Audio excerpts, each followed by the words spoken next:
سبحان اللہ وبحمدہ عدد خلقہ ورضا نفسہ وزنة عرشہ ومداد کلماتہ. سبحان اللہ، پاک ہے اللہ، وبحمدہ، اور اس کی تعریف کے ساتھ، یعنی میں اس کی پاکی بیان کرتی ہوں. عدد خلقہ، اس کی مخلوق کی تعداد کے مطابق، کے برابر. عدد گنتی، تعداد. خلق بمعنی مخلوق، یعنی جتنی اس کی مخلوق ہے، اس کی جتنی تعداد ہے، جتنی اس کی کریشن ہے، ان سب کی تعداد کے برابر، گنتی کے برابر. وردا، اور رضامندی، نفس ہی، اس کے نفس کی، یعنی اس کے نفس کی یا اللہ تعالی کی ذات جس چیز پہ راضی ہے اور جتنی تعریف پہ راضی ہے اتنی تعریف کرتی ہوں. وزنت عرش ہی، اور اس کے عرش کے وزن کے برابر، یعنی جس عرش پر اللہ تعالی متمکن ہے اس کا جتنا وزن ہے ہم تو اس کا احاطہ بھی نہیں کر سکتے، اس کے برابر. ومدادا، اور سیاہی، کلمات ہی، اس کے کلمات کے لکھنے کی، یعنی قرآن پاک میں آتا ہے کہ اگر سارے سمندر سیاہی بن جائیں اور اتنے ہی اور بھی، اور سارے درخت قلمیں بن جائیں اور اللہ کے کلمات، اس کی تعریف لکھی جانے لگے تو سارے سمندر خشک ہو جائیں، لیکن اللہ کی باتیں کبھی ختم نہ ہوں.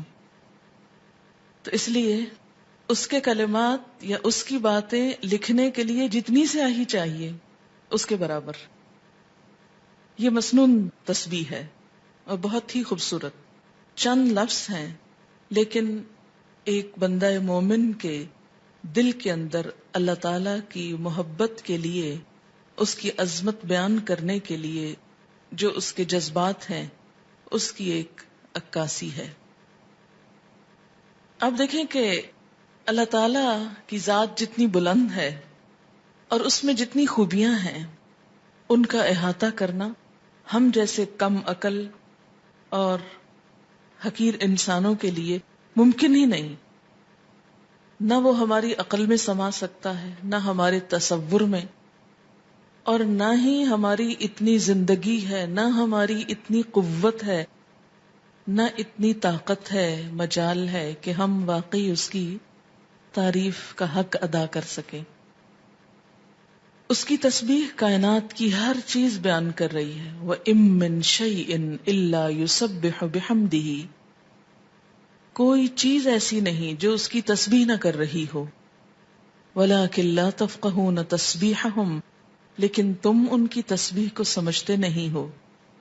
سَبَّحَ لِلَّهِ مَا فِي السَّمَاوَاتِ وَمَا فِي الْأَرْضِ، تسبیح کر رہی ہے اللہ کی ہر وہ چیز جو آسمانوں میں ہے، ہر وہ جو زمین میں ہے. جب ہر چیز اس کی تسبیح میں لگی ہوئی ہے تو میری زبان اس کی تسبیح سے خالی کیوں رہے؟ اگر میں نہیں کروں گی تو میری محرومی ہے. اللہ تعالیٰ کا تو کچھ بھی نقصان نہیں. بے شمار فرشتے صرف پیدا ہی اس لیے ہوئے ہیں کہ وہ اللہ کی تسبیح بیان کریں، اس کی تعریف بیان کریں. اس لیے تسبیح کرنا سراسر خود انسان کے اپنے فائدے کے لیے ہے. اس طرح انسان باقی کائنات کا ہم نوا ہو جاتا ہے. جس ذات سے جتنی محبت ہوتی ہے اس کے لیے الفاظ کا چناؤ اتنا ہی مشکل کام ہوتا ہے، اور اللہ کی تعریف کے لیے الفاظ کا چناؤ ہم عام انسانوں کے بس میں نہیں. اس لیے ہمیں لازمی طور پر سہارا لینا ہے نبی صلی اللہ علیہ وسلم کے الفاظ کا. تو آپ نے جو الفاظ سکھائے مسنون بھی ہیں اور بہت جامع بھی ہیں. آپ صلی اللہ علیہ وسلم کی یہ خصوصیت تھی کہ انما اوتیت جوامع الکلم، مجھے جامع کلمات عطا کیے گئے ہیں. آپ صلی اللہ علیہ وسلم کی گفتگو کی ایک خوبی تھی کہ کم الفاظ میں بڑی بات کہہ سکتے تھے. تو یہاں بہت کم الفاظ میں بہت خوبصورت طریقے سے اللہ تعالی کی تسبیح بیان کی گئی ہے. تو جب بھی آپ دعا مانگنے لگیں تو اس سے پہلے اگر یہ چند لفظ بول لیں تو دعا کا وزن اور قبولیت اور اس کی خوبصورتی بڑھ جائے گی.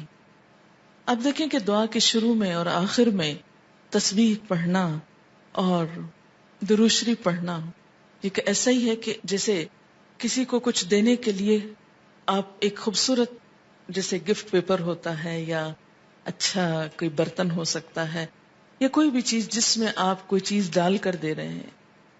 مثلا آپ نے ایک خوبصورت خط لکھا اور گندے سے انویلپ میں ڈال کے دے دیں تو وہ تاثر کیسا ہوتا ہے؟ درست نہیں ہوتا. اسی طرح آپ اچھی سے اچھی بات کہنا چاہیں مگر الفاظ اچھے نہ ہوں تو اس کے اندر خوبی نہیں آئے گی اچھی سے اچھی بات میں. تو الفاظ کا اچھا چناؤ اور دعاؤں کے آگے پیچھے اللہ کی تسبیح یہ بہت ہی ضروری ہے اور بہت مفید ہے، اور اس سے بڑھ کر جامع الفاظ کم ہی ملیں گے آپ کو. اس لیے ان کو یاد بھی کر لیجئے اور عادت بھی بنا لیجئے. اب اس شعور کے ساتھ جو کچھ ہم نے اس کا معنی سمجھا ہے، مثلاً عدد خلقی ہی، تو آپ سوچئے ذرا کہ اس کی مخلوق کی گنتی. مثلاً کہا جاتا ہے کہ آسمانوں پر جتنے ستارے ہیں اگر ان کو فرضی نام دے دیے جائیں، مثلاً ABCD، تو ان ناموں سے پکارنے میں یا ان کی صرف گنتی کرنے میں 400 ملین سال چاہیے، کیونکہ انسان نمبر 1 تو احاطہ ہی نہیں کر سکتا. اور اگر صرف گننے لگے ان کو، صرف ستاروں کو، ابھی زمین کے ذرات کو نہیں، ریت کے ذرات کو نہیں، اگر آپ میں سے ہر ایک کو پورا کراچی شہر مثلاً سمندر کے کنارے پہنچ جائے اور ایک ایک گلاس ریت کا اٹھا کر اس کو دے دیا جائے ہر شخص کے کہ اس کے ذرات گنو، تو میرا خیال ہے کہ صرف وہ ذرے گننے میں اس کو کئی سال لگ جائیں، ایک عمر بیت جائے. تو ہم نہ تو یہ ذرات گن سکتے ہیں، نہ یہ ستارے گن سکتے ہیں، اور نہ ہی ہماری اتنی عمر ہے. تو یہ ایک تسبیح لے کے اگر ہم چند دفعہ سبحان اللہ کہہ بھی دیتے ہیں تو اس سے حق نہیں ادا ہوتا. سارا دن بھی بیٹھ کے تسبیح پڑھیں تو مت کبھی سوچیں کہ ہم بڑے عبادت گزار ہو گئے اور بہت کچھ کر لیں. کچھ نہیں کیا. کبھی اپنی عبادت کا انسان کو غرور نہیں آنا چاہیے، نہ کبھی عبادت کے تکبر میں مبتلا ہوں، کیونکہ ہم اللہ کا حق ادا کر ہی نہیں سکتے. تو پھر جب انسان یہ کہتا ہے عدد خلقہ ہی، تو گویا وہ سب کچھ گنا گیا جو آپ ویسے نہیں گن سکتے. لیکن شرط یہ کہ دل سے کہیں عدد خلقہ ورضا نفسہ، اتنی تسبیح جس پہ وہ راضی ہو جائے. بس مجھے اس کو راضی کرنا ہے، میں جب تک تسبیح کروں گا جب تک وہ راضی ہو جائے، اس کی رضا کے برابر. وزنۃ عرشہ، اور وزن میں اس کا عرش، اس سے وزنی کوئی چیز نہیں، اور اس کے کلمات لکھنے کی سیاہی کے برابر. وہ کتنی ہے اس کا احاطہ بھی ہم نہیں کر سکتے. اب آپ دیکھیں لیکوڈ بھی آ گیا اور ایبسٹریکٹ چیز بھی آ گئی اور ٹھوس چیز بھی آ گئی، یعنی ہر چیز کا ایک طرح سے احاطہ کیا گیا. اب اس تصور کے ساتھ تسبیح پڑھی. سبحان اللہ و بحمدہ عدد خلقہ ورضا نفسہ وزنۃ عرشہ ومداد کلماتہ